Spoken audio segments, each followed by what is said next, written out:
तो अभी हम लेंगे अध्याय 10 श्लोक संख्या 14। सर्वमेतदृढं मन्ये यन्मां वदसि केशव, न हि ते भगवन् व्यक्तिं विदुर्दैवान दानवः। यस। मीनू माता जी। हरे कृष्ण माता जी। सर्वम सब एतत् इस ऋतम सत्य को मन में स्वीकार करता हूँ, यत जो माँ मुझको वत्सी कहते हैं, केशव हे कृष्ण, न कभी नहीं ही निश्चय ही ते आपके भगवन हे भगवान व्यक्तिम स्वरूप को विदुह जान सकते हैं, देवा देवतागण न तो दानवः असुरगण। हरे कृष्ण। धन्यवाद। तो अब इसका अनुवाद पढ़ते हैं। अनुवाद और तात्पर्य श्री प्रभुपाद के द्वारा। श्री प्रभुपाद की जय। हे कृष्ण, आपने मुझसे जो कुछ कहा है उसे मैं पूर्णतया सत्य मानता हूँ। ये लाइन भी समझना होगा कि अर्जुन क्या कह रहे हैं कि आपने मुझसे जो कुछ कहा उसे मैं पूर्णतया सत्य मानता हूँ। नहीं तो अगर आगे का लाइन समझते हैं कि हे प्रभु, न तो देवतागण न असुरगण ही आपके स्वरूप को समझ सकते हैं। यहाँ पर क्या कह रहे हैं कि आपने मुझसे जो कुछ कहा उसे मैं पूर्णतया सत्य मानता हूँ। एक बार प्रभुपाद को एक तथाकथित भक्त कह ले, एक व्यक्ति ने कहा, प्रभुपाद, मैं आप पर मुझे पूर्ण विश्वास है, आपको मैं मानता हूँ, लेकिन मैं जीवीसी को नहीं मानता। जीवीसी क्या होती है आई थिंक सबको नहीं पता होगा। हमारे इस्कॉन के एक ग्रुप है, एक संगठन है जिसमें 100 लोगों का मेंबर है। वो प्रभुपाद ने ही नियुक्त किया है कि जो भी इस्कॉन के ऊपर नियम, क्या नियम होगा, मान लो अभी भक्त किसी को दीक्षा लेनी है तो क्या रूल है, कौन महाराज बनेंगे, कौन ब्रह्मचारी, जो भी नियम है, कोई प्रॉब्लम आए तो हर चीज़ वही संभालते हैं। उसमें 100 मेंबर है, कोई एक गड़बड़ कर सकता है, 100 लोग नहीं, है ना। और वो प्रभुपाद के द्वारा ही बनाया है। तो प्रभुपाद को कह रहे मैं आपको मानता हूँ पर जीवीसी को नहीं। तो प्रभुपाद ने क्या कहा, तुम मुझे मानते हो और मेरे द्वारा स्थापित जीवीसी को नहीं मानते, यानी घुमा फिरा कर तुम मुझे ही नहीं मानते, है ना। तो ये लाइन यहाँ क्या कह रहे अर्जुन कि आपने मुझसे जो कुछ कहा उसे मैं पूर्णतया सत्य मानता हूँ। ये हम समझें। हम आधी बात कुछ मान लेते हैं और कुछ नहीं मानते, है ना। कई बार ऐसे भी हैं, कुछ ऐसे भी लोग हैं, और ये आपको आगे मिलेंगे।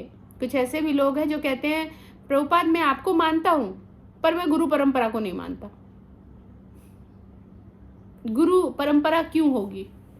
तो वो उसमें भी ऐसे ही समझना होगा कि अगर आप प्रभुपाद को मानते हैं तो उनके द्वारा, क्योंकि मेरे गुरु ने कहा कि गुरु परंपरा को मानो, मेरे भगवान ने कहा है कि गुरु परंपरा को मानो, तो गुरु परंपरा है। और कहाँ पर कहा है भगवान ने गुरु परंपरा को मानो? श्लोका जिन्होंने याद किया था ना 108, उसमें से कहीं है। किसी को याद तो आई थिंक अभी नहीं होगा। माता जी इससे पहले वाले श्लोक में क्या था याद दिलाइए। माता जी इससे पहले वाला 12वां और 13वां श्लोक था ना। हाँ, उसमें उसी के तात्पर्य में है ना कि गुरु परंपरा को मानना चाहिए। श्लोक बताइए, श्लोक। परम ब्रह्म परम धाम पवित्रम परमं भवान पुरुषं शाश्वतं दिव्यम आदिदेवं जं विभुम आहुस्त्वाम ऋषय सर्वे देवर्षि नारदस्तथा असितो देवलो व्यासस्वं च प्रविशि मे। तो ये भी है एक और वो क्या था कि तद्विधि प्रणिपाते न परिप्रश्नेन सेवया उपदेक्षान्ति ते ज्ञानं ज्ञानी नास्त तत्र संशया। तो क्या कह रहे हैं इसमें, क्या लिखा है कि तुम्हें गुरु के पास जाकर पूछना है, यानी गुरु तो चाहिए, है ना। एक अभी आपने बताया, एक ये भी है कि तुम्हें गुरु के पास जाकर पूछना है, यानी गुरु तो चाहिए। तो भगवान ने स्वयं ने कहा है कि गुरु से जाकर प्रश्न करो, और हम कह रहे हैं हम गुरु नहीं मानते, तो यानी ये भी सही नहीं है। ये बहुत से लोग आपको ऐसे मिलेंगे, इसीलिए मैं उसका खंडन के लिए आपको ये बता रही थी। मैं ये कर लूँ, ये बीच में प्रश्न है क्या निभा माता जी? प्रश्न अगर है और नहीं माता जी, बस वो श्लोक नंबर पूछना था कि जो आप बता रही थी वो श्लोक नंबर कौन सा है? जो मीनू माता जी ने बताया वो तो था इसका पहला, और मैंने जो बताया, क्या बताया था, तद्विधि प्रणिपाते ना, वो कहीं चौथे अध्याय का है एग्जैक्टली, मुझे ध्यान। चतुर्थ। हरे कृष्णा माता जी, हरे कृष्णा। सॉरी माता जी, मैं बीच में बोल रही। माता जी, गुरु परंपरा तो ये है ना कि वो चौथे अध्याय का दूसरा श्लोक जो एवं परंपरा राजश्रियो विदु, वो भी है जो मैंने बोला, वो भी है, दोनों है, वो भी है और ये भी है। इसमें प्रश्न के साथ मैंने कहा माता जी 34। तो अभी यहाँ पर हम समझते हैं तात्पर्य में। यहाँ पर अर्जुन इसकी पुष्टि करता है कि श्रद्धा विहीन तथा आसुरी प्रकृति वाले लोग कृष्ण को नहीं समझ सकते। उसमें क्या है? श्रद्धा विहीन और आसुरी प्रवृत्ति, यानी कि इसको थोड़ा घुमा दिया जाए तो हम ऐसे समझेंगे कि जो भी कृष्ण को नहीं मानते वो आसुरी है ना। यही तो कहा जा रहा है यहाँ पर, आसुरी व्यक्ति कृष्ण को नहीं समझते, अर्थात जो कृष्ण को नहीं समझते वो आसुरी है।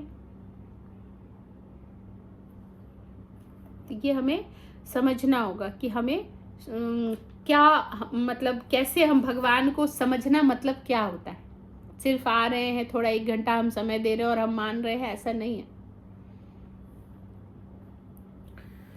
आगे समझते हैं हम कि जब देवता गण तक उन्हें नहीं समझ पाते तो आधुनिक जगत के तथाकथित विद्वानों का क्या कहना। अच्छा, इस श्लोक में ये कुछ कथा या कुछ रेफरेंस देकर, श्लोक का कुछ भी याद हो तो बताइए कि देवतागण उन्हें कहाँ देवतागण को भी भगवान को नहीं समझ पाए, वो भी कंफ्यूज हो गए।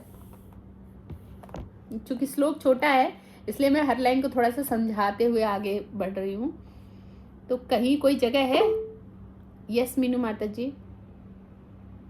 माता जी, ब्रह्मा जी विमोहित हो गए थे ना, ब्रह्म विमोहन लीला, उनके सब विमोहन लीला। हाँ, गुड। ये तो पहला था, ये मेरे को लगा था ये तो कोई बता ही देंगे।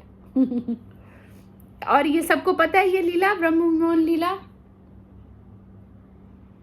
पता है? इंद्र, हाँ, इंद्र भी गुड। कब थोड़ा और गोवर्धन पर्वत उठाया गया था, जब उसकी पूजा की जा रही थी। बिल्कुल।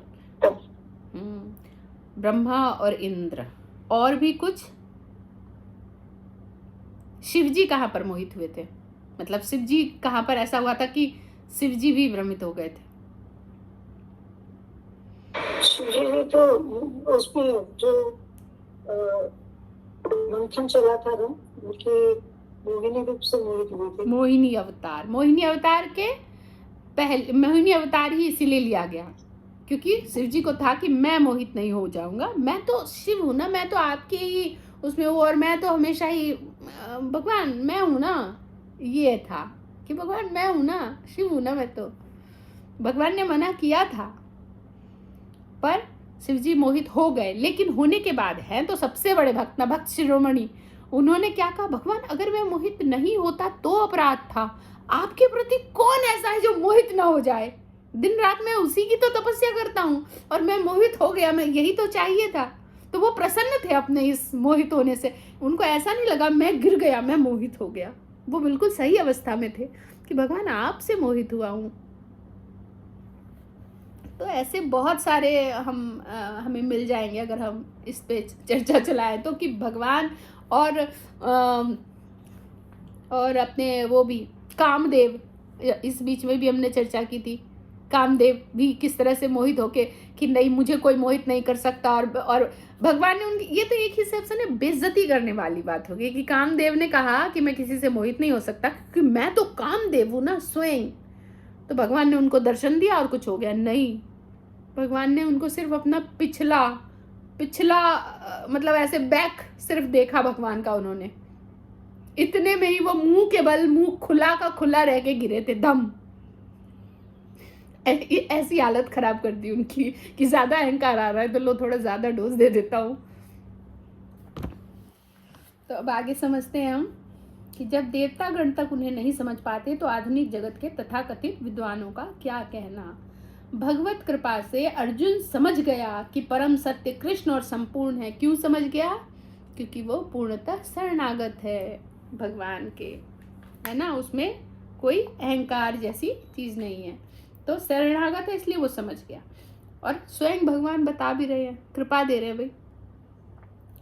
अतः हमें अर्जुन के पथ का अनुसरण करना चाहिए। ठीक है, तो स्वयं बता रहे हैं, भक्त है, वो समझ गया है, तो ये सब देखते हुए हमें अर्जुन के पथ का ही अनुसरण करना है। उसे भगवत गीता का प्रमाण प्राप्त था। जैसा कि अब भगवत गीता का प्रमाण कैसे प्राप्त था? पूरे चतुर्थ अध्याय में भगवान ने उसको अच्छे से बताया है सारा, है ना। जैसा कि भगवत गीता के चतुर्थ अध्याय में कहा गया है। भगवत गीता के समझने की गुरु परंपरा का ह्रास हो चुका था। क्या कह रहे हैं? भगवत गीता के समझने की गुरु परंपरा का ह्रास हो चुका था, अतः कृष्ण ने अर्जुन से उनकी पुनः स्थापना की। इस पे भी एक श्लोक है, चतुर्थ अध्याय में ही है ना, कि किस तरह से सब कुछ समय काल क्रम में सब नष्ट भ्रष्ट हो गया और इसीलिए भगवान पुनः स्थापित कर रहे हैं, क्योंकि वे अर्जुन को अपना, ये शुरू का ही है, अध्याय 4 का कुछ पहला दूसरा तीसरा ऐसे में ही है, स्टार्टिंग का ही कोई श्लोक है। देखें एक बार कौन सा श्लोक है। काल ने महता योगो नष्ट परंतप समथिंग कुछ देखते हैं। हाँ, दूसरा है ना, एवं परंपरा प्राप्तं इमं राजर्षयो विदुः सकाल ने महता योगो नष्ट परंतप। इस प्रकार यह परम विज्ञान गुरु परंपरा द्वारा प्राप्त किया गया और राजर्षियों ने इसी विधि से इसे समझा, किंतु काल क्रम में यह परंपरा छिन्न हो गई, अतः यह विज्ञान यथारूप में हो गया ऐसा लगता है। तो कह रहे काल क्रम में यह परंपरा छिन्न हो गई। यही यहाँ पर भगवान बता रहे हैं कि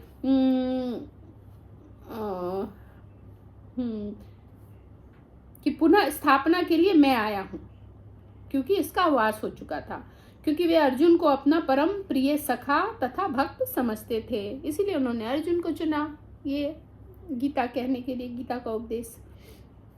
अतः जैसा कि इसमें कहते हैं ना, बहुत सारे ऐसे आपको भक्त मिलेंगे जो कहेंगे कि मतलब मेरे हृदय में ही रहता है सारा दिन, आप लोग तो गिनकर करते हो, मेरे हृदय में ही रहता है ना।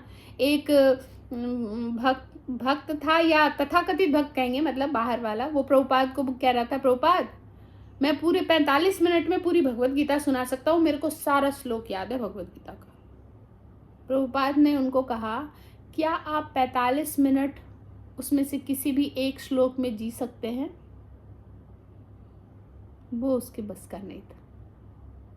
फिर कोई फायदा नहीं। आपको अच्छी बात है याद कर लेना, लेकिन याद करना रट्टा मारने से कोई मतलब नहीं है जब तक आपने उसको हृदय में आत्मसात नहीं किया।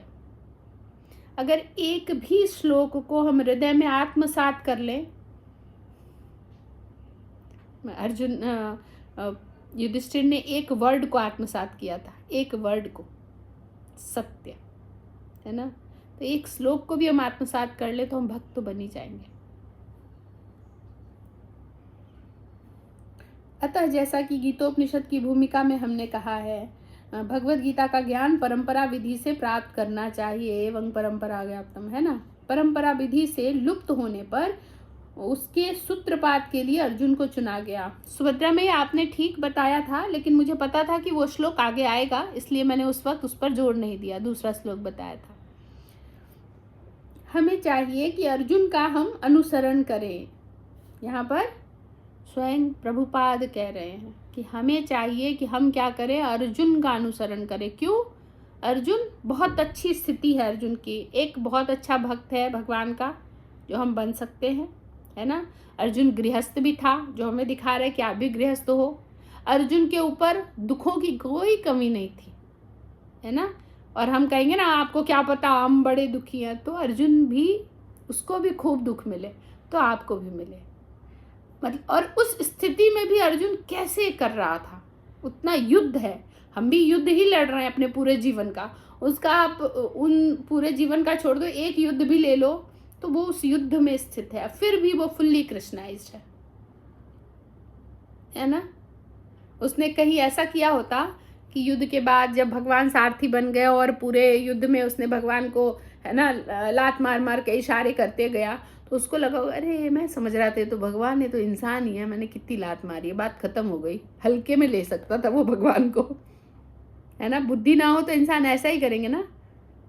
वो क्या है, बुद्धि नाशं, कुछ एक श्लोक है कि किस तरह से विनाशकाली विपरीत बुद्धि। नहीं, सॉरी माता जी। नहीं ये श्लोक की बात, बुद्धि नाशत्य प्रणश्यते। हाँ हाँ कुछ ऐसा, हाँ कि भगवान किस तरह से बुद्धि विभ्रम हो जाता है और फिर उसका विनाश हो जाता है। तो यहाँ पर वही बता रहे कि अर्जुन भी तो ऐसा कर सकता था, लेकिन नहीं। इसलिए प्रभुपाद हमें कह रहे कि तुम अर्जुन की शरण, तुम उनसे ही सीखो, उनका अनुसरण करो, वो क्या कर रहे हैं और कैसे कर रहे हैं। क्योंकि हम तो उन्हीं में से, अगर मुझे ऐसा मौका आज मिल जाए कि भगवान सारथी बन जाए और मुझे ऐसा करना पड़े, अगले ही क्षण में भगवान को एक नॉर्मल इंसान बना दूंगी। मैं बेकार में इनको भगवान समझ रही थी, इसलिए भगवान आते ही नहीं हम जैसे निकम्मों के पास कि ये तो पहले ही है ना, ये इनको है ना क्या कहेंगे, कुत्ते को प्रेम करो तो वो चाटने ही लगता है। तो मैं वही कुत्ता हूँ कि अगर कहीं प्रेम किसी ने थोड़ा कर लिया तो मैं सर पे ही बैठ जाऊंगी। तो यहाँ पर हमें इसीलिए अर्जुन की क्या कह रहे हैं, प्रभुपाद क्या कह रहे हैं कि हमें अर्जुन का अनुसरण कर रहे हैं, जिससे कृष्ण की सारी बातें जान ली हैं। क्योंकि अर्जुन ने कृष्ण की सभी बातें जान ली हैं, तभी हम भगवत गीता के सार को समझ सकेंगे और तभी कृष्ण को भगवान रूप में जान सकेंगे। मतलब हमें किसी ना किसी की शरण लेनी पड़ेगी। हम खुद से अपने मनोधर्म से कुछ नहीं समझ सकते, हमें अर्जुन की शरण लेनी है। कैसे? भक्त्या माम अभिजानाति, भक्त ही मुझे तत्वतः जानते हैं, है ना। भक्त ही जानते हैं। भगवान को तो देवता भी नहीं समझ सकते। अभी हमने डिस्कस किया कि देवता भी भ्रमित हो रहे हैं, तो कोई और नहीं समझ सकता। इसलिए हमें शरणागत लेनी है भक्त की। मीना माता जी आज आई हैं क्या? आज नहीं है शायद ना, उनके प्रश्न का उत्तर इसमें भी था। चलो ठीक है। तो यहाँ वही बता रहे हैं कि हमने, और एक वो है मैं कुछ बताने वाली थी इसमें, जैसे हर एक अक्षर का ना अपना एक मतलब होता है। तो गीता भूषण टीका में ऐसा लिखा हुआ है कि अ का मतलब होता है विष्णु। हम कहते हैं वेदे है ना, ओमकार में मैं ही हूँ, एक श्लोक भी आता है कि मैं ही हूँ। तो अ का मतलब होता है विष्णु, क मतलब ब्रह्मा, और ईश मतलब शिव। तो क का अर्थ ब्रह्मा, ईश मतलब शिव। तो यहाँ पर हम समझो कि ब्रह्मा विष्णु महेश सब कृष्ण में आ गए। और इसमें सॉरी कृष्ण नहीं, केशव केशव भगवान का जो नाम है केशव, उस केशव का मतलब ये है ब्रह्मा विष्णु महेश। तो भगवान को जब डीपली और जानेंगे ना तो अमेजिंग रहता है, अमेजिंग। हाँ, भगवान ऐसा बहुत बार किया है, बहुत बार कि सबका किस तरह से अपने भक्तों का, देवी देवताओं का उन्होंने भ्रम तोड़ा है, बहुत बार।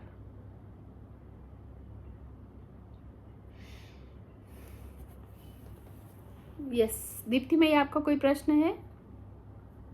जी माता जी, पहले तो माता जी मैं सॉरी बोलना चाहूंगी कि बीच में तपाक से बोलने के लिए विनाशकाली विपरीत बुद्धि वाले मैटर में। और दूसरा माता जी, सृष्टि माता जी ने बताया था वो क्या था, मुझे सुनाई नहीं पड़ा, सॉरी। कोई श्लोक था, अब तो बात निकल गई, फिर से ये सुन लेना। इसमें सुन लेना। नहीं अर्जुन जैसे ये ना गलत फहमी हो जाए कि मतलब अगर वो सामान्य मनुष्य समझने लगते कृष्ण जी को, उनकी अगर बुद्धि विपरीत हो जाती उस स्थिति में। मुझे आइडिया आया, सृष्टि मैया बता रही थी, मैंने मना कर दिया, सुन लेना। अब तो रिकॉर्ड हो रहा है, इसी बहाने सुना जाएगा। और तब ना समझ में आए तो मुझे पूछना, तब मैं बता दूंगी। ठीक है, श्लोक ही लिखना है ना प्रॉपर। याद आ गया था माता जी, पूरा याद आ गया था इसलिए बता। अच्छा वाह वाह, सुनाइए सुनाइए, पूरा याद है फिर सुनाइए। नंबर नहीं याद है। क्रोधात् भवति सम्मोहः, सम्मोहात् स्मृति विभ्रम, स्मृति विभ्रम बुद्धिनाशो, बुद्धिनाशोत्य प्रणश्यति। हरि बोल, हरि बोल। मैं ऐसे ही चाहती हूँ कि आप सब ने जो ये याद किया है ना, इतने सारे श्लोक का, मुझे लगता है 150 श्लोक तो ऑलमोस्ट याद हो गए होंगे सबको। और जब मैं माता जी पूछती कौन से अध्याय का कौन सा श्लोक है ये? हम भी पढ़ लेंगे दोबारा से। मैंने कैसे मैं सिखाया बता है, देती हूँ, लिख के देख कर मैं बता दूँ। एक मिनट खुद को खुद लर्न करो। कैसे सिखाया है मैंने? ये खोला और इसमें क्या है? क्रोधा, क। तो इसलिए आप जाओगे पीछे, अपना पलटो, बुक पलटो, उसमें क निकालो, अभी अभी आपको पता चल जाएगा।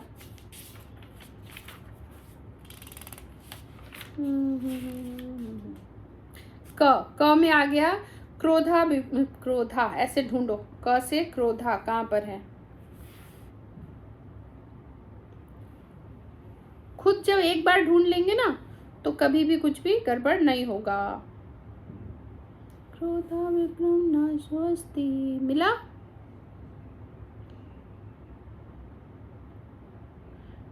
जी माता जी, मिल गया। क्रोधात भवति सम्मोह। कौन सा है? दूसरे अध्याय का 63वां श्लोक। धन्यवाद। देखा, अब मैंने खुद करने को कहा तो अब आप कभी नहीं भूलेंगे। ठीक है, अब एक वर्ड भी कहीं से सुनाई में आए ना तो आप उससे ढूंढ सकते हो, क्योंकि 4 स्टैंजा के चारों दिए हुए हैं, शुरू का ही जरूरी नहीं है, सब मिला है यहाँ पर। यस, और किसी का कोई प्रश्न तो नहीं है? जी माता जी, धन्यवाद। और किसी का कोई प्रश्न? हरे कृष्णा माता जी, एक प्रश्न है। जी भैया। और हाँ, मैं क्षमा चाहती हूँ प्रश्न के लिए भी। जैसे कि इसमें ये बताया गया कि अर्जुन भक्त थे और उन्होंने सब कुछ सत्य माना उनकी बात को, और उनको तो साक्षात भगवान ने दर्शन भी दिए। उसके बाद भी 18 दिन के उसमें जब अभिमन्यु वध होता है, ये नहीं पता कितने दिन बाद होता है, तो महाभारत में वर्णन है कि वो भी मोह को प्राप्त हो जाते हैं और भगवान से प्रश्न करते हैं कि आपके होते हुए ये कैसे हो गया। तो हम बद्धजीव, जैसे आप भक्तों की बात करते हो कि ऐसे भक्त होते हैं कि कोई बंदा लाइफ से गया वो फिर से 1 घंटे में ही वैसा हो जाते हैं, कोर खा रहे हैं हम तो भी फर्क नहीं पड़ता। तो मुझे कई बार बिलीव नहीं होता कि मतलब ऐसा कैसे हो सकता है। इसमें थोड़ा सा प्रश्न को थोड़ा और समझना पड़ेगा कि अर्जुन मोहित नहीं हुए थे। अर्जुन कई बार कुछ ऐसे शब्द या प्रश्न हमारे बिहाफ में पूछते हैं, जैसे कि आप अगर बुधवार को जाते हो, कथा में मंदिर जाते हो ना, तो वहाँ पर आप देखते होगे कई बार कुछ वरिष्ठ भक्त प्रश्न पूछते हैं, क्योंकि देख रहे होते हैं जब कोई खास कोई प्रश्न नहीं है यहाँ पूछ रहा, तो जब कोई ऐसे जो भी कथावाचक है उनसे वरिष्ठ भक्त भी प्रश्न पूछते हैं, क्या उनको नहीं आता होता? वो हमारे बिहाफ में पूछते हैं कि उत्तर जो उसका मिले तो सबको उत्तर मिल जाए। ठीक वैसे ही यहाँ अर्जुन हमारे बिहाफ में बहुत सारे प्रश्न पूछता है, और हम कह सकते हैं एक बार को कि भक्त के साथ ऐसा कैसे हुआ, है ना? अर्जुन तो भक्त है, भगवान का प्रिय सखा है, फिर उनके पुत्र के साथ ऐसा क्यों? तो उसमें भी बहुत सारे संदेश हैं। सबसे पहला संदेश ये था, हमने कुछ दिन पहले चर्चा की थी कि देखो पुत्र का नाम भूल रही हूँ, क्या नाम बताया था अर्जुन के पुत्र का? अभिमन्यु। हाँ, धन्यवाद, अभिमन्यु। तो अभिमन्यु का इसमें दिखाया है कि उसने अपने मतलब क्या कहेंगे, वीर्य को समय से पहले खो दिया था, ब्रह्मचर्य को नष्ट कर लिया था। तो इस ब्रह्मचर्य के नष्ट होने के कारण उसे ये सजा मिली कि वक्त से पहले चला गया। पहला ये। दूसरा, सबकी आयु फिक्स है, कोई ऐसा ही आया जिसको उसी में फंस के ऐसे ऐसे जाना था। तीसरा, इस परिस्थिति में भी पूरा परिवार कैसे भक्ति में बना रहा, चाहे उसका पुत्र छिन गया, है ना, फिर भी पूरा परिवार भक्ति में बना रहा, ये दिखाने के लिए। ये एक और हम देखते हैं चैतन्य चरितामृत में, श्रीनिवास आंगन में, जब उनके पुत्र ने शरीर छोड़ा और श्रीनिवास ने ये कहा उनकी माँ तक को कि अगर तुम रोई और अभी भगवान के कीर्तन में डिस्टर्ब हुआ, मैं अपना शरीर त्याग दूंगा। तो कौन सी पत्नी होगी जो पति शरीर त्याग करे? चुप हो गई, सब हुचक पर सब चुप थे, सब रोने को आतुर पर रो नहीं पा रहे थे। जवान लड़का घर में, शरीर उसका सब पड़ा हुआ है और कोई रो नहीं पा रहा। क्यों? क्योंकि चैतन्य महाप्रभु अभी आंगन में हैं, कीर्तन चल रहा है, नृत्य चल रहा है, तो भगवान की उस आनंद में कोई खलल ना आ जाए। ये होते हैं भक्त। ये हमें समझना है। सहनशील सबसे बड़ा एक गुण है भक्तों का गुण ना, सहनशीलता बहुत बड़ा गुण है। जैसे चित्रकेतु महाराज देखो, भक्त है, बहुत अच्छे भक्त थे, लेकिन जब माँ पार्वती ने उनको श्राप दिया था, पता है, थोड़ा सा मैं शॉर्ट में बता देती हूँ कि जब वो चित्रकेतु महाराज आ रहे थे तो स्वर्ग में जब उन्होंने देखा शिवजी कथा चल रही थी, शिवजी कथा कर रहे हैं और माँ पार्वती शिवजी की गोद में बैठी हुई हैं। सब लोग बैठे हैं, कथा सुन रहे हैं और माँ पार्वती शिवजी की गोद में बैठी हुई है। तो चित्रकेतु महाराज जो थे वो तो आनंद से हंस रहे थे, उन्होंने देखा कथा चल रही है, उनको थोड़ी सी हंसी आई कि वक्त, लेकिन माँ पार्वती को ऐसा लगा कि उन्होंने मेरी वजह से हंस रहे हैं, मैं ऐसी बैठी हूँ इसलिए। तो माता पार्वती ने उनको तुरंत श्राप दे दिया और श्राप को चित्रकेतु महाराज में भी इतनी क्षमता और पावर थी, वो पलट कर कुछ और श्राप दे देते। अगर हम में पावर है, सामने वाला जरा एक हाथ उठाकर तो देखे, हम उसके हाथ पैर सर सब तोड़ के बैठ जाएंगे, है ना। वो तो हम कमज़ोर हो जाते हैं, पावर नहीं होता, तब हम बोलते हैं अच्छा कोई बात नहीं जी, सॉरी करके चले आते हैं। लेकिन अगर कहीं पावर हो फिर तो हम दिखाई देंगे। ये कब पता चलता है, आप जब ना कोई ऐसे व्यक्ति है जो जाते जाते उसको टकरा गया किसी से, अब पलट के देखा कि सामने एक रिक्शा वाला है जो बेचारा ऐसे सा है, उस पर तो चढ़ जाएगा, है ना। और अगर कोई व्यक्ति टकराया तो है पर सामने से एक बड़ी सी गाड़ी से कोई डिडोल वाला निकला ऐसे, नहीं कोई बात नहीं, ज़्यादा नहीं लगी, खुद ही निकल जाएगा। ये हाल है लोगों का। तो यहाँ तो चित्रकेतु महाराज थे पर उन्होंने सहन किया उसको, जबकि वो उन्होंने सफाई भी नहीं दी कि मैंने ये कारण नहीं था, मैं इसलिए नहीं मुस्कुराया। सफाई भी नहीं दी कि हरि इच्छा, हरि अनंत, हरि कथा अनंत, हरि इच्छा यही होगी, सहन किया। तो जो भक्त होते हैं ना उनमें सहनशीलता बहुत ज्यादा कूट कूट कर भरी होनी चाहिए। हरे कृष्णा माता जी। माता जी इस जन्म में तो शायद नहीं बन पाएंगे, वक्त लगता है ये सारी बातें सुन के। माता जी मेरे साथ अभी ये होता है, मैं मतलब एक मिनट में इस लाइन को पहले क्लियर कर देती हूँ जो आपने कहा कि इस जन्म में। वैसे मैया सच यही है, इस जन्म नहीं ना 1000 जन्म, हमारे जितने भी जन्म पहले कभी हुए हैं, जितने भी जन्म होंगे, हम कभी भी ये औकात नहीं हमारी कि हम भक्त बन जाएं। फिर एक तरीका तो है भगवान ने दिया है, अगर आप भक्त को प्रसन्न कर लेते हो आप भक्त बन जाओगे। अगर कोई भक्त आपसे प्रसन्न हो गया, उसने कह दिया भगवान कैपेबल है, कर दो ना, आप तो कुछ भी कर सकते हो, भगवान गए काम से कुछ नहीं कहते। तो एक भक्त को जीवन में प्रसन्न करना भी बड़ा मुश्किल है ना? नहीं, बहुत आसान है, इससे आसान दुनिया में कुछ नहीं है। एक भक्त को प्रसन्न करना अपने पुत्र को प्रसन्न करने से ज्यादा आसान है, अपने किसी को भी, कोई भी व्यक्ति ले लो, अपने दोस्त को प्रसन्न करने से ज्यादा आसान है एक भक्त को प्रसन्न करना, है ना। भगवान क्या कहते हैं माता जी एक मेरे मन की बात है, मतलब जी जो मैं बोलना चाहती हूँ कि अब उतना भाव नहीं आ रहा है मुझे जैसे पहले आता था ना। और एक ये कि भगवान को मान लिया, कृष्ण सर्वोपरि है, कृष्ण सर्वश्रेष्ठ है, मतलब भक्त वत्सल है जो भी है, पर भगवान की मानने का मन नहीं करता, आलस के कारण कह लो या अब ये है। हाँ, वो तो आपको ये क्लियर है कि इसका मतलब कुछ नहीं है कि हम माँ को मानते हैं पर माँ ने पानी मांगा तो नहीं मानेंगे, माँ ने, है ना, बस जाते आते पैर छू रहे, लेकिन उनको कुछ भी असुविधा हुई तो नहीं करेंगे। तो ये वही बात है, यानी कि हम नहीं मानते। तो इसमें एक ही टेक्निक है कि ठीक है, अगर भगवान को हम चाहकर भी नहीं मान रहे हैं तो भक्त जो कहे वो करते चलो, किसी और की बात मत सुनो। किसी की भी बात सुनोगे तो भ्रमित होगे कि ये तो ये कह रहे हैं, वो ये कह रहे हैं, एक की बात, और वो चाहे कुछ भी कहे, लगे कि गलत कह रहा है, ऐसा भी होगा कभी, लगेगा कि गलत कह रहा है पर मेरे को यही बोला गया, मैं तो यही करूँगी। जिद भी रखो कभी कभी, वो देखते हैं कि वाह। और हो सकता है जिसकी बात आप मान रहे हो वो आपके कंडीशन के हिसाब से कोई बात बता रहा हो, वो बात चाहे सच हो या ना हो पर आपके कंडीशन में वो फिट बैठती है। तो इसलिए किसी एक को पकड़ो, उसकी बात मानते चलो, बस। एंडिंग कितनी करते हैं आप? करते हैं ना रोज? हाँ माता जी रोज करती हूँ 8 राउंड्स।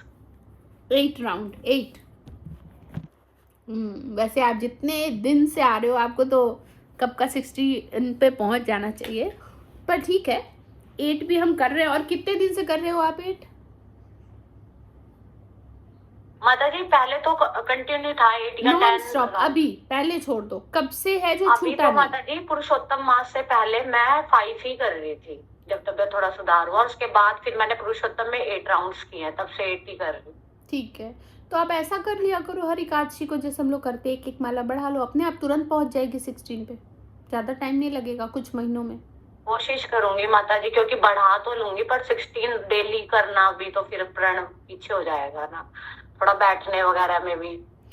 अगर बैठने में लगे कि बैठने की वजह से मेरी माला छूट रही है तो लेट के कर लो, भगवान कुछ नहीं कहते। बाकी लोग मत सुन के बैठ जाना कि अरे वाह माता जी ने कहा है लेट के करो। माता जी वो करती accordingly थी, है। फिर आपने मना कर दिया, तो मैं बैठने वाली ही काउंट करती हूँ, फिर मन में ही तो स्मरण करती ठीक हूँ वो है, करते। ठीक है, बैठ कर 8 कर लिया, वॉकिंग में या लेटने में जैसे भी आपको हो बाकी के 8 कर लो। वॉकिंग में तो कर सकते हो 8, वो माना जाएगा। ओके, क्योंकि बॉडी कैसा है फिर सबका तो अलग मैं अलग शायद है। माता जी 16 तक भगवान की कृपा से पहुंच जाऊं। पहुंच जाओगे आप। वॉकिंग जब वॉकिंग करते हो, अभी जितनी देर भी वॉकिंग करते हो, चाहे आधे घंटे चाहे 2 घंटे, अपनी चैंटिंग लेके जाओगे और उसमें भी करोगे और उसको भी काउंट करोगे। अब आज से ये ध्यान रखना है कि 8 माला मुझे बैठकर करना है, बाकी इसमें चाहे 10 माला और हो जाए चाहे 25 माला और हो जाए। हाँ माता जी, एकादशी वाले दिन तो मुझे पता ही नहीं चला, निर्जला को 64 कर ली थी जैसे तैसे, कुछ मुझे पता नहीं कैसे कर ली। संग में हो जाता है, हो जाता है जोश। और एक ही चीज, उत्साह निश्चया धैर्यात्।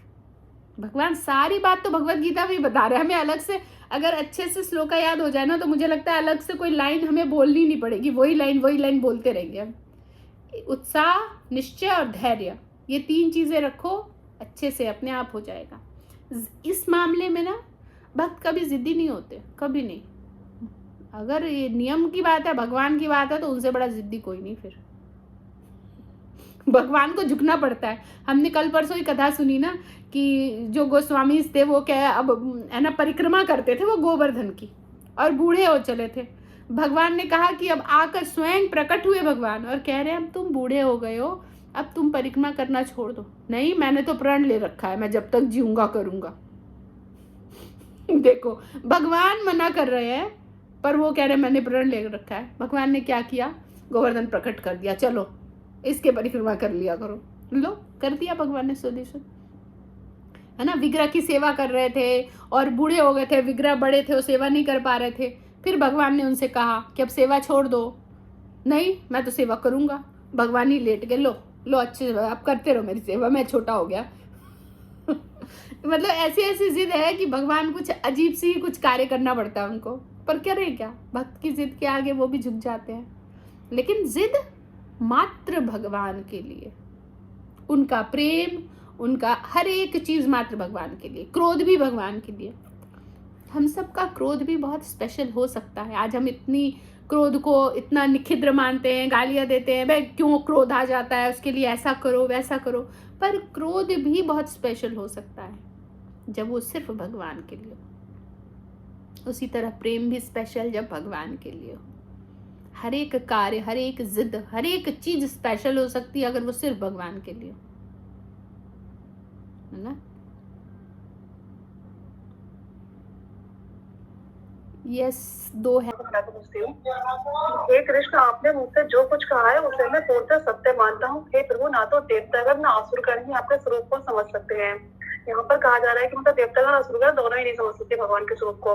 लास्ट में ये वाली लाइन है कि हमें चाहिए कि अर्जुन का हम अनुसरण करें जिसमें कृष्ण की सारी बातें जान ली। तो भक्त ने सारी बातें जान ली है ना, अर्जुन भक्त थे। देवतागण असुरगण और यही प्रूफ करता है, जैसे कल मीना माता जी का प्रश्न था कि देवता है ना, उनको लगा कि देवता भी यही प्रूफ करता है कि जो भक्त हैं वो सभी से ऊपर हो जाते हैं, देव से भी ऊपर। देवता भी नहीं समझ पाते उसको, भक्त समझ लेता है ना। यही प्रूफ करता है। तो सोचिए कि कितनी बड़ी जिम्मेदारी आपको दे दी है प्रभुपाद ने, देवता से भी ऊपर बनाने की कोशिश, है ना। भगवान के बाद अगर कोई है तो बस भक्त। और प्रभुपाद ने वो बनाने की कोशिश कर रहे हैं आपको। और हम क्या कर रहे हैं, भगवत गीता पढ़ रहे हैं, अच्छा मन नहीं कर रहा, आज नहीं पढ़ेंगे।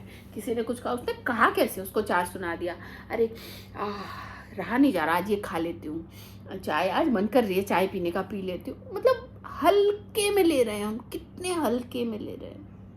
अपराध है ये, हमें ऐसा लेवल में ले जाया जा रहा है कि हम समझ लेना तो हम सर्वस्व एक क्षण में त्यागने को तैयार हो जाए, लेकिन हमें पता ही नहीं है।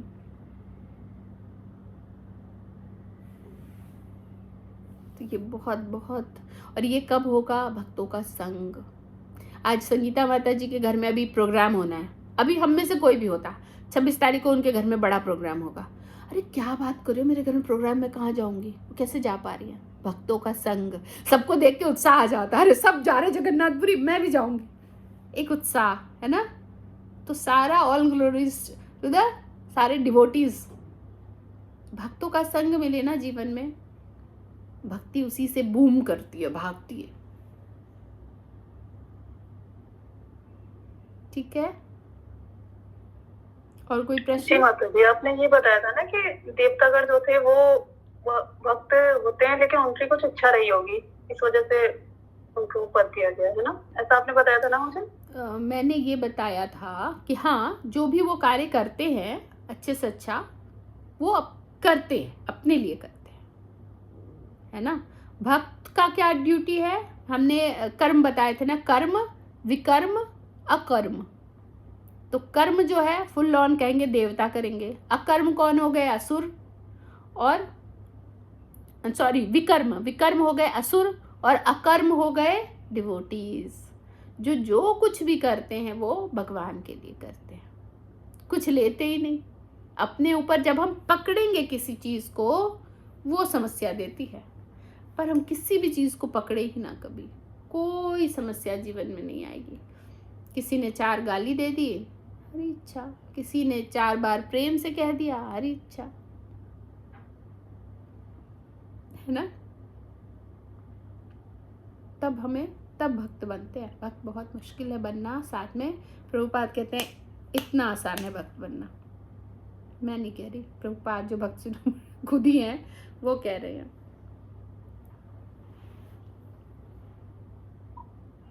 थैंक यू माता जी। प्रभुपाद, मुझे तो लगता है माता जी ज्यादा कुछ तो पता नहीं बस का है कि नहीं है, बस इतना ही लगता है कि ये आपके लिए कुछ अच्छा कर दूं, और मतलब वो आप कहते हैं ना भक्त के ऊपर प्रसन्न कर लो, और कुछ ज्यादा मुझसे हो पाता नहीं है, मुझे लगता है जितना। वैसे माता जी, एक आपके प्रश्न लिए मेरा ये और था। स्थिति अच्छी है, मेरे लिए तो नहीं, क्योंकि मैं उस योग्य तो बिल्कुल नहीं हूँ। पर फिलहाल आप अपने हिसाब से अगर ऐसा सोच रहे हो, आपके लिए ये स्थिति, क्योंकि हम खुद से ना कनेक्ट नहीं हो पाते भगवान से, है ना। मैं जब सुबह नहीं उठ पाती थी सुबह के समय, और एक जोश नहीं आता था कि ठीक है ना, 4 बजे क्यों, 5 बजे भी उठेंगे, काम चल जाएगा ना। तब गुरु महाराज की आवाज़ मुझे उठाती थी, जीव जागो, वो अलार्म लगा लिया था। जैसे ही 4 बजता था वो, और इतना सुंदर वो लगता था कि हम उठ के नहा धो के आ रहे, वो चल रहा है। अभी मेरी ड्यूटी होती है, जब मैं सब कर लेती हूँ, उठती हूँ, और जब तक इधर, तब मैं बाकियों को सबको धीरे से जीव जागो गाती रहती हूँ घर में घूम घूम कर। तो बड़ा आनंद आता है ना। ठीक है सृष्टि मैया, थैंक यू माता जी। अभी तो खैर बहुत दूर हूँ माता जी, लेकिन इतना मुझे विश्वास है, अगर आपके आसपास कभी चांस मिला ना आने का, तो खैर मैं बहुत, मुझे एक्साइटमेंट आ जाता है, पता नहीं आपकी थोड़ा आवाज सुन करके ये होता है। थैंक यू माता जी। All glories to Srila Prabhupada, है ना। ये इसको हमेशा याद रखिए। ये शालू माता जी। माता जी, एक प्रश्न और था मेरा, तो अभिमन्यु को लेकर के था, जो आपने बताया था कि उन्होंने किस वजह से उनके साथ ये सब हुआ था, मतलब जो उनका वीर्य का बताया था। तो मैं ये पूछ रही थी, मतलब इस रामायण, मतलब इस महाभारत में भी इतने महान लोग रहे हैं, अर्जुन के पुत्र थे वो, इन लोगों से भी ऐसी ऐसी चीजें हुई हैं, मतलब तो ये सब सिखाने के लिए। पहले तो बहुत इजी था ना, वो सब राजा थे। राजा के घर में देखो, एक राजा है, राजा के यहाँ विवाह हुआ है ना किसी भी राजकुमारी से। अब वो एक तो राजकुमारी, बहुत सारा विवाह अलाउ था। उसके बाद दहेज में राजकुमारियों के साथ दासियां जाती थी, 1000 10,000 जो जितने पावरफुल हैं, और राजा का अधिकार था उन जितनी दासी भेजी गई है उन सब के साथ वो भोग कर सके, अधिकार था। इसीलिए भेजा जाता था कि जब स्त्रियां जैसे प्रेग्नेंट हो गई तो अभी वो नहीं है एलिजिबल कि राजा को क्या कहेंगे कि उसको संतुष्ट करने में, तो वो जो दासियां थी वो राजा उनके साथ रहता था। तो पहले अधिकार था उन सबको उस समय में, उस ऐसे युग में, और अपने आप को इतना ज़्यादा है ना कंट्रोल करना, तो उस समय में था उनके। अब किया गड़बड़ हुआ और इसलिए भगवान को पता था आगे क्या होने वाला, तो इसीलिए उनका ये एक कारण और हो गया, राइट। तो ये भी दिखाया जा रहा है आजकल के बच्चे जो बिल्कुल समझते ही नहीं कि वीरे कोई चीज़ है उसकी रक्षा करनी चाहिए, ये भगवान के लिए है ना, इसका हमें पूरा किस तरह सदुपयोग करना है। उनके लिए बस एक ये फैंटेसी है, और 12-13 साल के होते होते ही ये फैंटेसी अपना जितना हो सके सब यूज़ करने लगते हैं। तो यहाँ वही गड़बड़ है। पर ये कब ठीक होगा? जब माता पिता अपने बच्चे को बताएंगे, पर माता पिता हेजिटेट करते हैं। तो जब उसको पता ही नहीं, बताना, बच्चे को पता है चोरी नहीं करनी, वो नहीं करता चोरी। सबका मन करता है भाई किसी के घर गए, वाह बड़ी सुंदर चीज़ उठा के ले आओ, क्यों नहीं लाता वो उठा के? क्योंकि उसको पता है कि चोरी करना गलत है। ऐसे ही जब हम उसको ये शिक्षा देंगे कि ये गलत है, तभी तो रोक पाएगा अपने आप को। तो हमें बताना चाहिए बच्चों को। और ये ऐसा नहीं समझो अभी 8-10 साल है, बच्चा तो छोटा है ना। यस सृष्टि मैया। इसी प्रश्न में मेरा एक और सवाल था जी। पहले हमें मतलब हम ये चीजें पढ़ते थे काफी, जैसे राजाओं को जो ये अधिकार होता था इतनी सारी रानियां रखने का, ये क्या था? ये सही था क्या? सही था। अगर उस समय में स्त्रियां ज्यादा हो गई थी। जब जैसा समय आता है ना, स्त्री बहुत ज्यादा थी पुरुषों के मुकाबले। और अगर पुरुष सक्षम है, ऐसा नहीं कि एक गरीब है पहले एक को संभाल नहीं पा रहा और 10 रख लो, ऐसा नहीं था। पर कोई अगर सक्षम है तो वो रख सकता था। दूसरा और एक और चीज़ थी कि अगर कोई ऐसा सक्षम व्यक्ति जो धर्मात्मा भी है, जो अच्छा है, तो पहले ये आजकल हम इसको ना एक अलग जोन में देखते हैं कि ये सेक्स है, बुरा है। पहले उसको हर कार्य को भगवान के लिए किया जाता था। तो वो देखा जाता था कि ये अगर सक्षम है, बहुत सत्य पर जी रहा है, भगवान पर आश्रित है, तो इनके बच्चे होंगे अगर, तो वो सब भगवान के भक्त होंगे। इसीलिए उसको बहुत सारा गर्व गिफ्ट में दिया जाता था। गर्व, स्त्री मतलब गर्व, कि तुम सबको प्रेग्नेंट करो और सब में से बच्चे आएंगे और वो बच्चे भगवान के बच्चे होंगे। फीलिंग ही अलग थी।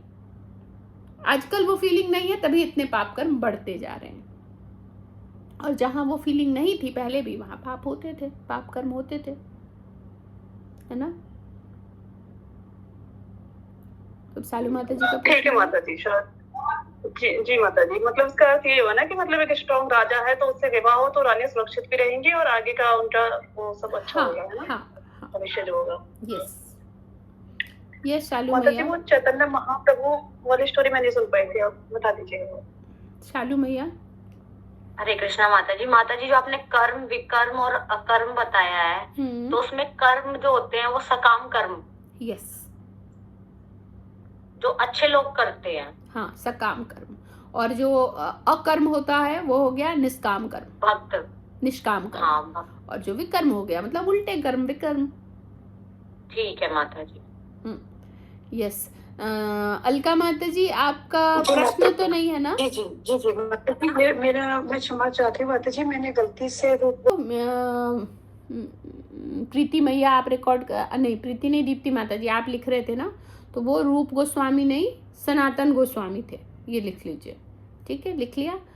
ठीक है।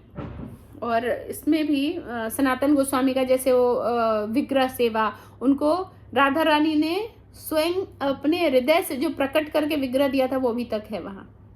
और प्रभुपाद बहुत ज़्यादा उस मंदिर में रहते थे। हम लोग जब वृंदावन जाते हैं तो स्पेशली उन 6 मंदिर ज़रूर जाते हैं दर्शन करने को। इस बार भी गई थी माता जी, क्षमा चाहती हूँ माता जी, राधा दामोदर का वो रखा हुआ है और वो प्रभुपाद जी ने ज्यादा लेखन कार्य है। हाँ, राधा दामोदर मंदिर इस बार भी गई थी मैं। तो बहुत ज़्यादा आनंद आता है, खासकर जब आप या तो वरिष्ठ भक्तों के साथ जाओ या अगर जब पता हो जाए तो बिल्कुल एकांत, तब भी बड़ा आनंद आता है। तो हम जब भी मंदिर जाएं, अगर सॉरी वृंदावन जाएं, तो हमें उन 6 मंदिरों में भी अवश्य, और जिनको याद ना हो या तो पूछ लें, और नहीं कुछ पता हो तो रिक्शे वाले को ही बोले इस्कॉन वाले बाकी 6 मंदिर कहाँ जाते हैं, वहाँ चले जाओ। और वहाँ पर भी लीला याद ना हो, आजकल तो चैट जीपीटी है, गूगल है, अरे प्रभुपाद के बारे में पूरा गूगल अच्छे से बता देता है, बहुत सुंदर से। तो और वो भी नहीं तो मंदिर जाओ तो मंदिर उनसे पूछ लो जो वहाँ सेवा कर रहे हैं, बहुत सुंदर से बताएंगे। ठीक है, अब आई थिंक किसी और का कोई प्रश्न नहीं है ना, मीनू माता जी? हरे कृष्ण माता जी। माता जी, मेरा बस ये प्रश्न था कि मतलब अपनी जपा नहीं डाल के अपनी सखी की डालनी है। एक मिनट में ये ऑफ कर देती हूँ, ठीक है। हरे कृष्णा।